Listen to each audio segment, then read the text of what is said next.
At yun, ako nga pala si James. Hindi lang pangarap ang pangarap.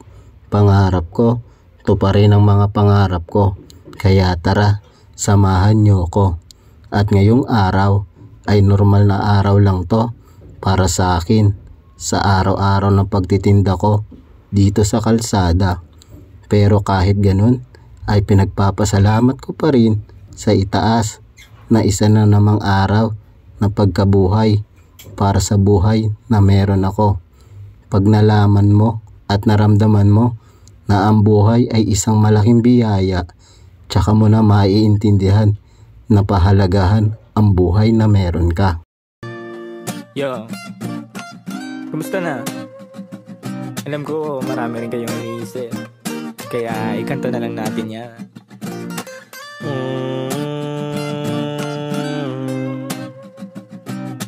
La la la la la la la la. Dami kong pinagdaanan at hindi yun madali, pero kahit na gano'n ay mas pinili ko pa rin ang umiti. Kasi napakaikli lang din naman ang buhay, ang bilis na sandali, yeah. Mas mabuti na sulitin na saya imbis na puro pigate. Kasi ganyan lang ang buhay, wag mainipin kung ano ang parating.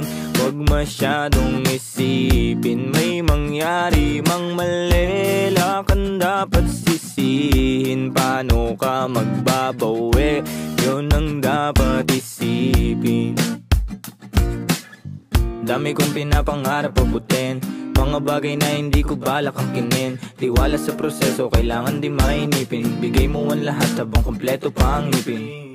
At kung ako naman ang tatanungin, anong plano ko bago ako maging anghel? Gusto ko umasenso para di na nabibitin sa mga bagay na gusto ko lang din na sulitin. Gusto ko maglakbay, lumipad, mawala, pumunta sa lugar na hindi kabisa. Ayos lang mag-isa, huwag kang mabalisa. Malay mo bukas makalawa, ayos na. Ang lahat ay lilipas pagtagal, wala din naman ditong permanente sapagkat lahat ng to'y di ating, kaya dapat lang sulitin. Ngayon alam mo na kung bakit. Dami kong pinagdaanan at hindi yun madali, pero kahit na gano'n ay mas pinili ko pa rin ang umiti. Kasi napakaikli lang din naman ang buhay, ang bilis na sandali, yeah. Mas mabuti na sulitin na saya imbis na puro pigate. Kasi ganyan lang ang buhay, wag mainipin kung ano ang parating. Wag masyadong isipin, may mangyari mang mali, lakan dapat sisihin. Paano ka magbabawi, yun ang dapat isipin. At dyan, gumagawa ko ng 30 pieces na order ni Dennis para sa kasal nila.